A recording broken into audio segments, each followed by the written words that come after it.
World Cup and racial divisions. We talked to our South America bureau chief in Rio to discuss. Plus, fan faces from the World Cup. Welcome to Globe Now. I'm Madeleine White. Brazil has a global reputation of being a diverse democracy. But with the World Cup in town, along with its very expensive tickets, a lot of Brazil's non-white population feel excluded from the games. Stephanie Nolen is the Globe's South America bureau chief, and she has been looking into this issue for the past few weeks. She's in Rio de Janeiro and joins us now.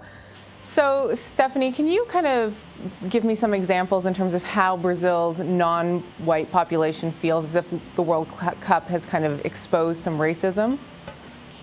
Yeah, so there's a couple of ways that I think Brazilians have really been struck by this over the first 2 weeks of the tournament. The first came in the opening ceremony, which was, Brazil is a majority non-white country. It's 54% people who self-identify as Black or mixed race.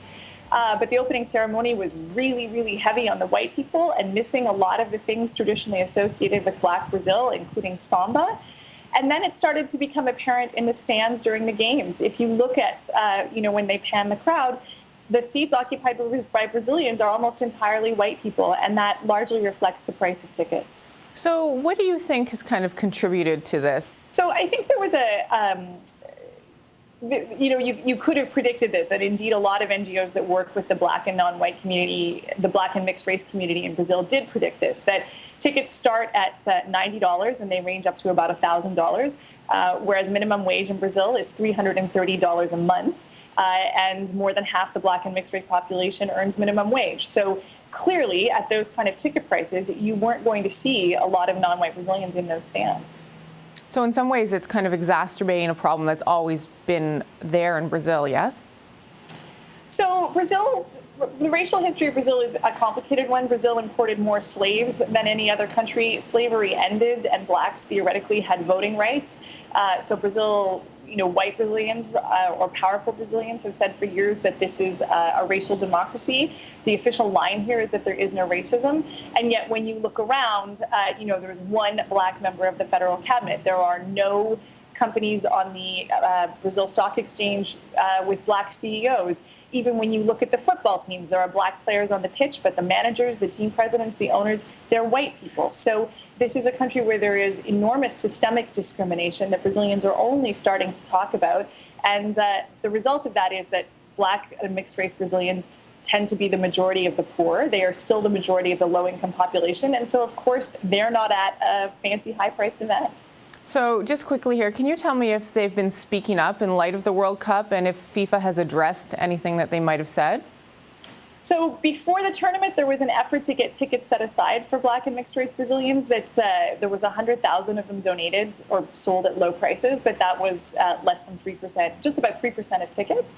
Beyond that, despite a lot of complaining, there's definitely been some critical debate in social media and in the TV and newspapers here, but there's been no real response from FIFA, and I don't think it's going to change in the course of the Cup. Thanks so much for joining us, Stephanie. This is not the last time Stephanie will be covering this issue. Watch for another report from her in an upcoming edition of the Globe and Mail.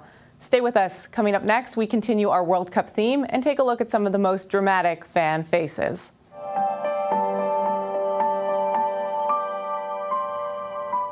One thing that's not lacking at the World Cup is national pride from across the globe. It's all over the faces of fans. Literally, take a look.